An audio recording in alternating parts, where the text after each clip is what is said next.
My sister stole every guy I dated for years. So, I introduced her to someone who destroyed her life.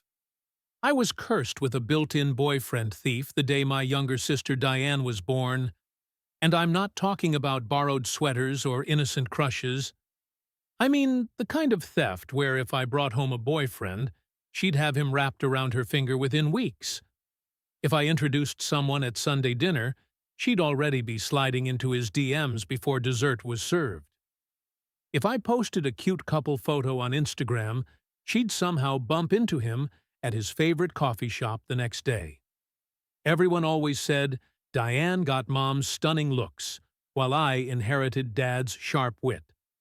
The comparison stung, but I learned to live with it until the boyfriend stealing started. It began innocently enough in high school. My boyfriend Trevor suddenly wanted to study at our house every afternoon. Diane would float by in her cheer uniform, asking him to help with her calculus homework.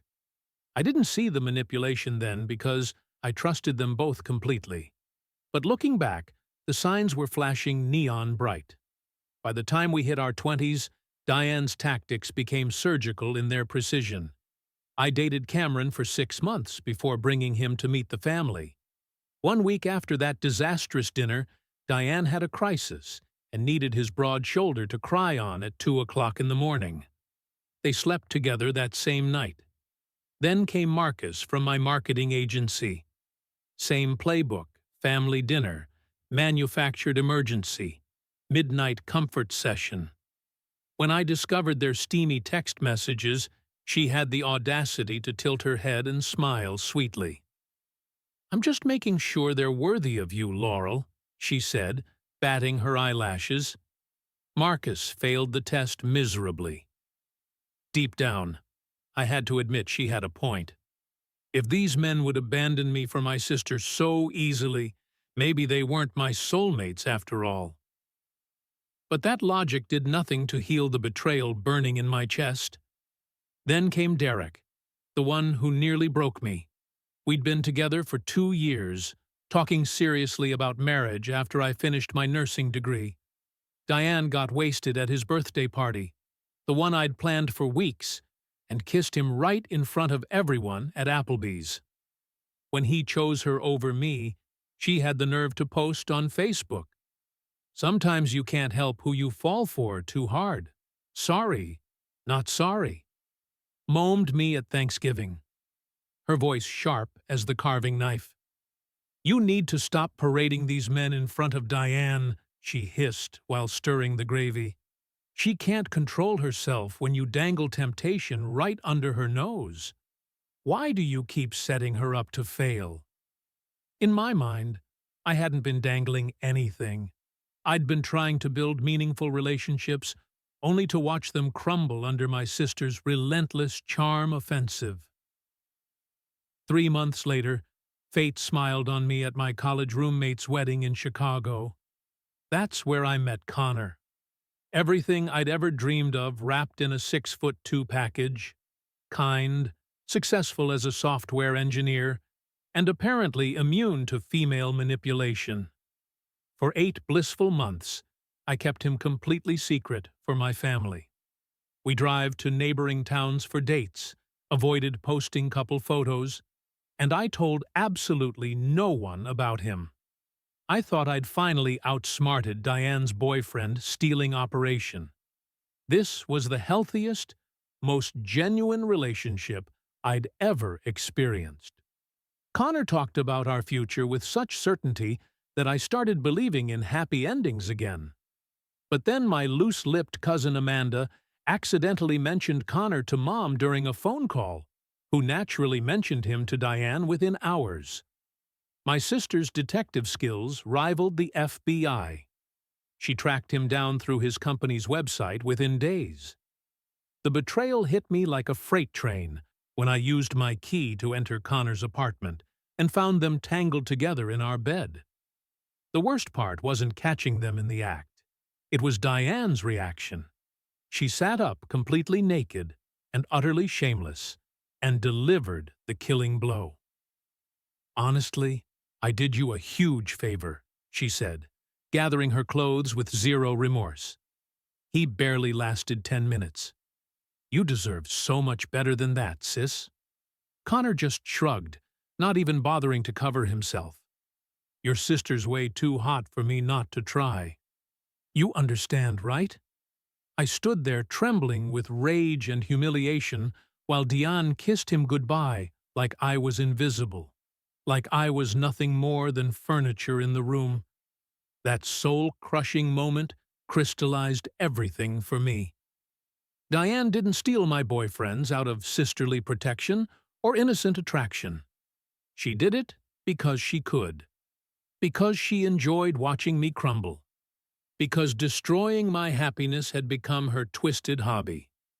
Walking to my Honda Civic in the parking lot, my hand shaking so badly I could barely grip the keys, I made a decision that would change everything. Diane craved men she couldn't resist. Fine, I'd give her exactly what she wanted, wrapped in a package that would destroy her from the inside out. The plan started forming in my mind during the 40-minute drive home. Diane always went for the same type: gorgeous, charming, seemingly successful men who made her feel chosen and special. She never looked deeper than the surface, never questioned their stories or backgrounds. That blind spot would be her downfall. I spent the next few weeks diving deep into public records, court databases, and background check websites. That's how I discovered Vincent Romano, a stunningly handsome man who claimed to be a venture capitalist from Denver. Recently divorced after his ex-wife documented years of financial and emotional abuse in court filings. 2 separate restraining orders from other ex-girlfriends currently under investigation for securities fraud. Perfect. Vincent's LinkedIn profile painted him as a successful entrepreneur, complete with professional headshot that could have landed him modeling contracts. But digging deeper revealed the truth. A sophisticated con artist who specialized in manipulating women into financial ruin. I created a fake LinkedIn profile as a potential investor and reached out to him with a business proposal. We met at Starbucks in downtown Denver, where I played the role of vulnerable older sister perfectly. I showed him Diane's Instagram photos, gushing about how she always stole my boyfriends because she was so irresistibly beautiful. "I just can't compete with her," I said, letting my voice crack with practiced emotion. "Every guy I've ever loved ends up choosing her instead. I feel so worthless." Vincent's eyes lit up like a predator spotting wounded prey. He saw exactly what I wanted him to see: a broken woman he could easily manipulate with a gorgeous sister who represented the ultimate trophy. "You seem like an incredible person, Laurel," he said, reaching across the table to squeeze my hand. "Any man who would leave you for someone else is an idiot." Hook, line, and sinker. We started dating immediately, with me playing the part of the smitten girlfriend, while he laid the groundwork for his usual con. He love-bombed me with expensive dinners at the Capitol Grill, weekend trips to Aspen, and promises of a future together. But I could see through his performance. Every compliment was calculated, every gesture designed to make me emotionally dependent. After 3 weeks of this charade, I told him I wanted to keep our relationship secret from Diane because she had a history of stealing my boyfriends. Then I invited him as my date to Mom's birthday dinner at Olive Garden, knowing exactly what chain reaction I was setting in motion. Vincent thought he was playing me, positioning himself to make me his next victim while adding Diane as a bonus conquest. He had no idea he was walking into a trap I'd spent weeks perfecting. At Mom's birthday dinner, Vincent performed his role flawlessly. He treated Diane like she was invisible while showering me with attention that felt genuine enough to fool everyone at the table. He complimented my lasagna choice, laughed at Dad's terrible jokes, and even brought Mom flowers. But Diane couldn't stand being ignored. especially by a man this attractive. She escalated exactly as I predicted, touching Vincent's arm when she talked, leaning too close when she laughed, whispering inside jokes only he could hear. Her flirtation became so obvious that even our oblivious parents started noticing. I excused myself to the bathroom and watched through the slightly cracked door as Diane moved in for the kill. "My sister's sweet, but she's pretty vanilla in every way," she whispered, running her finger along Vincent's forearm. "I could show you things she wouldn't even dream of trying." When I returned to the table and caught them exchanging phone numbers, I threw my glass of Merlot directly in Vincent's face and stormed out, sobbing. The performance of a lifetime, complete with mascara running down my cheeks. Diane called that night, her voice dripping with fake concern that didn't fool me for a second. "Vincent totally came on to me at dinner," she said. "But honestly, you're better off without him. Something about him seems really sketchy."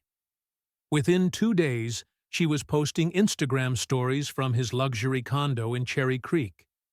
Within a week, she'd fallen head over heels in love with his lies. Within a month, she'd moved in completely and given him access to her bank accounts for our shared expenses. I watched it all unfold from the sidelines, feeling a mixture of satisfaction and growing uneasiness. Diane was walking blindly into quicksand, and I was the one who'd pointed her in that direction. But after years of having my heart shattered by her selfishness, I couldn't bring myself to warn her about the danger she was in. The first crack in Diane's perfect new life appeared 6 weeks later when a lawyer representing Vincent's ex-wife contacted her directly.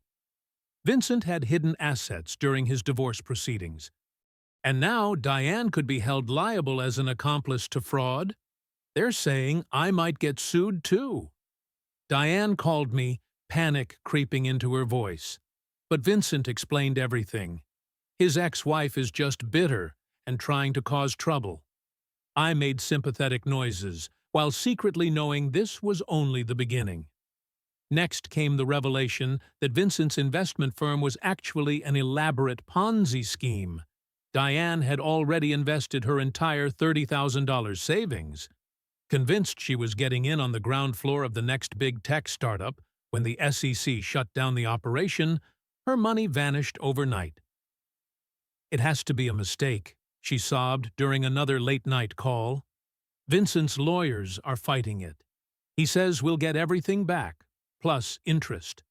But when Diane tried to leave his condo after discovering more lies, Vincent showed his true colors. He grabbed her wrist so hard it snapped, then locked her in the bedroom while he raged about ungrateful women who didn't appreciate everything he'd done for them. When she finally escaped and tried to access her accounts, she discovered he'd emptied everything: checking, savings, even her 401k. Worse, he'd used her personal information to apply for credit cards and loans in her name, burying her under $80,000 in debt she never knew existed. The final blow came at dawn on a Tuesday morning when FBI agents broke down the door of Vincent's condo. They found Diane's signature on dozens of fraudulent documents Vincent had tricked her into signing, making her an unwitting accomplice to securities fraud, identity theft, and money laundering. My phone rang at 6:47 a.m. Diane's name flashed on the screen, but I let it go to voicemail. Diane's voicemail was barely coherent through her sobs. "Laurel, please. I'm in county jail and they're saying I might go to prison. Vincent used me for everything, and now the FBI thinks I was helping him. I know I hurt you, but please, I'm begging you. I need help." I listened to it 3 times before deleting it. The local news picked up the story within days. Local woman arrested in multi-million-dollar fraud scheme. Diane's mug shot flashed across Channel 7's evening broadcast. Her mascara streaked, and her eyes hollow with devastation. Mom called immediately, hysterical. "You have to help your sister. She made mistakes, but she doesn't deserve this." "She made her own choices," I replied calmly, "just like she did with Cameron, Marcus, Derek, and Connor." The silence stretched between us before Mom whispered, "You knew, didn't you? You knew what he was." I didn't answer because the truth was too complicated for a simple yes or no. Had I known Vincent would destroy Diane this completely? Not exactly. Had I researched him thoroughly enough to understand he was dangerous? Absolutely. Diane ended up pleading guilty to lesser charges in exchange for testifying against Vincent. She served 8 months in minimum security prison and emerged with a felony record, destroyed credit, and a restraining order that prevented Vincent from contacting her ever again. The family dinners stopped. Mom couldn't look at me the same way, torn between horror at what I'd done and grudging admiration for my methodical revenge. Dad just shook his head whenever Diane's name came up, muttering about natural consequences and chickens coming home to roost. Diane moved across the country to Portland after her release, working as a barista and slowly rebuilding her life. We haven't spoken in 2 years, but I occasionally check her Instagram. She looks older now, more cautious. The confident, predatory gleam in her eyes has been replaced by something quieter and more uncertain. Sometimes I wonder if I went too far, if destroying my sister's life was worth the satisfaction of finally winning our twisted game. But then I remember Connor's shrug, Diane's naked smugness, and years of watching my happiness crumble for her entertainment. She got exactly what she'd been asking for her entire life, a man she couldn't resist. She just didn't expect him to resist destroying everything she held dear. I've been in therapy for a year now, working through the complex emotions of orchestrating someone's downfall, even someone who'd hurt me repeatedly. My therapist says revenge rarely brings the peace we expect it to. And she's right. I don't feel triumphant or vindicated. Mostly, I feel empty where all that anger used to live. But I also sleep better knowing that Diane will never steal another woman's boyfriend again. Some lessons can only be learned through complete devastation. And my sister finally learned hers the hard way. Diane's Instagram is quiet now. No more stolen smiles or borrowed boyfriends. Just coffee cups and tired eyes in a city far away. She thought she was untouchable. But some traps aren't made of rage. They're made of patience. I didn't destroy her. I simply stopped protecting her from herself. Subscribe to Whisper Wire, where silence isn't surrender. It's strategy.